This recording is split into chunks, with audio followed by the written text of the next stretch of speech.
আমার মামা হঠাৎ বললেন, আমি তোমাকে প্রথম দেখাতেই ভালোবেসে ফেলেছিলাম।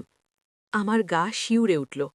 বুকের ভেতরটা হঠাৎ হিম শীতল হয়ে গেল, যেন 1000 ফুট উঁচু থেকে কেউ আমাকে ধাক্কা মেরে ফেলে দিয়েছে।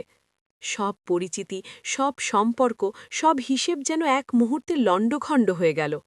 আমি বুঝতে পারলাম, জীবন কখনো কখনো অপ্রত্যাশিত মোড় নেয়, যেখান থেকে আর ফিরে আসার পথ থাকে না। সেই দিন থেকে আমার পৃথিবীটা চিরতরে বদলে গেল। মায়া ব্লগসে আপনাদের সবাইকে স্বাগত। আশা করি আপনারা সবাই ভালো আছেন। আজকের গল্পটি এমন এক সম্পর্কের, যা কেবল কিছু অসমাপ্ত স্বপ্ন আর অসীম বেদনার রেশ রেখে যায়।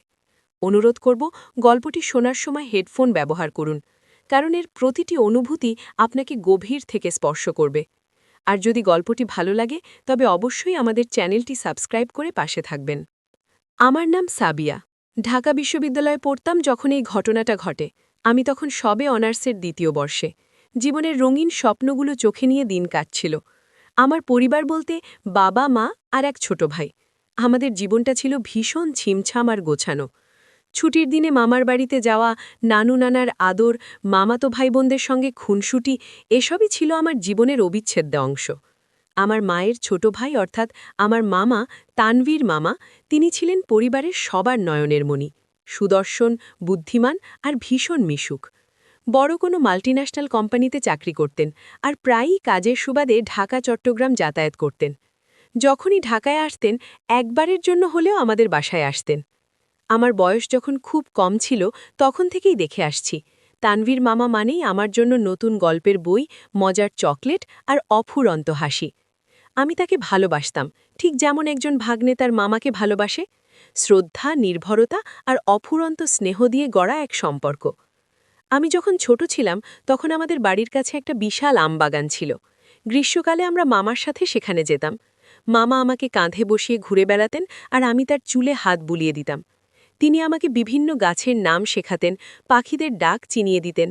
মনে আছে, একবার আমি আম কুড়োতে গিয়ে পা পিছলে পড়ে গিয়েছিলাম আর আমার হাঁটুতে বেশ চোট লেগেছিল। তানভীর মামা সেদিন আমাকে কোলে তুলে নিয়ে প্রায় দৌড়ে বাড়ি ফিরেছিলেন। তার চোখে আমি ভয় দেখেছিলাম আমার জন্য। সেই দিন থেকেই মামা আমার কাছে শুধু একজন মামা ছিলেন না, ছিলেন আমার রক্ষাকর্তা, আমার নিরাপদ আশ্রয়। সময় গড়িয়ে চলল, আমি বড় হলাম, বিশ্ববিদ্যালয়ে ভর্তি হলাম। তখন তানভীর মামা চট্টগ্রাম থেকে ঢাকায় বদলি হলেন। তার মানে তিনি এখন প্রায়ই আমাদের বাসায় আসতে পারতেন, কিংবা আমরা তার বাসায় যেতে পারতাম। তার একটা ছোট ফ্ল্যাট ছিল বনানীতে। মাঝে মাঝে মা আমাকে পাঠাতেন মামার জন্য খাবার নিয়ে যেতে, কিংবা কোনো কাজের জন্য। আমার এতে কোনো আপত্তি ছিল না, বরং আমি খুশি হতাম। কারণ মামার সাথে গল্প করতে আমার খুব ভালো লাগত। তিনি ছিলেন আমার সবচেয়ে ভালো বন্ধু, যাকে আমি সব কিছু বলতে পারতাম। কিন্তু ধীরে ধীরে আমি কিছু পরিবর্তন লক্ষ্য করতে শুরু করলাম। মামার দৃষ্টিতে, তার কথায়, এমনকি তার নীরবতায়ও। আগে যেমন তিনি সবার সাথে মজা করতেন, হাসতেন, এখন আমার সামনে তিনি একটু অন্যরকম হয়ে যেতেন। তার চোখ দুটো যেন আমার ওপর স্থির থাকত। তার হাসিটা আমার দিকে একটু বেশিই প্রসারিত হতো। আমি প্রথম দিকে ভাবতাম, হয়তো আমি ভুল দেখছি, হয়তো আমি বেশি ভাবছি, মামা তো মামাই। কিন্তু এই অস্বস্তিটা ক্রমেই বাড়তে লাগল। একদিন বিকেলে আমি মামার ফ্ল্যাটে গিয়েছিলাম একটা জরুরি কাগজ দিতে। মা পাঠিয়েছিলেন। মামা তখন সবে অফিস থেকে ফিরেছেন। তিনি আমাকে দেখে খুব খুশি হলেন। বললেন, আয় সাদিয়া, ভেতরে আয়, চা খাবি? আমি ভেতরে ঢুকলাম। মামা রান্নাঘরে চা বানাতে গেলেন। আমি ড্রয়িং রুমে বসেছিলাম, বইয়ের তাকে চোখ বুলাচ্ছিলাম। হঠাৎ মামা আমার পাশে এসে বসলেন, তার হাতে চায়ের কাপ। তিনি আমার দিকে তাকিয়ে একটা দীর্ঘশ্বাস ফেললেন। কি হয়েছে মামা? আমি জিজ্ঞাস করলাম। তিনি মৃদু হাসলেন। কিছু না রে সাদিয়া, শুধু ভাবছিলাম তুই কত বড় হয়ে গেলি। আমিও হাসলাম। সময় তো আর দাঁড়িয়ে থাকে না। মামা কিছুক্ষণ চুপ করে রইলেন, তারপর বললেন, তোর কি মনে হয় আমি খুব ভাগ্যবান? আমি অবাক হয়ে তাকালাম। কেন মামা? তিনি আমার চোখের দিকে সরাসরি তাকালেন। কারণ তোর মতো একটা ভাগ্নি আছে আমার। তার এই কথাগুলো আমার বুকে এক অদ্ভুত তোলা দিল। আমার গা কাটা দিয়ে উঠল।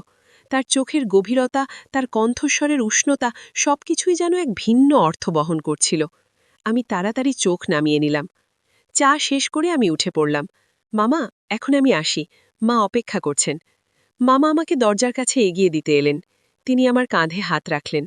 সাবধানে যাস। তার হাতের স্পর্শটা আমার কাছে কেমন অচেনা লাগল। একটা শীতল অনুভূতি আমার শির দ্বারা বেয়ে নেমে গেল। এরপর থেকে মামার সাথে আমার প্রতিটি সাক্ষাতেই এই অস্বস্তিটা বাড়তে লাগল।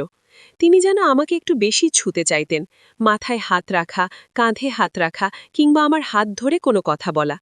আমি জানতাম এসবই স্নেহের প্রকাশ, কিন্তু কেন জানি না আমার মন তাতে সায় দিচ্ছিল না। আমার ভেতরে এক অদ্ভুত দ্বন্দ্ব শুরু হয়েছিল। আমি মামাকে অপছন্দ করতে পারতাম না, কারণ তিনি আমার জীবনের একটা গুরুত্বপূর্ণ অংশ ছিলেন।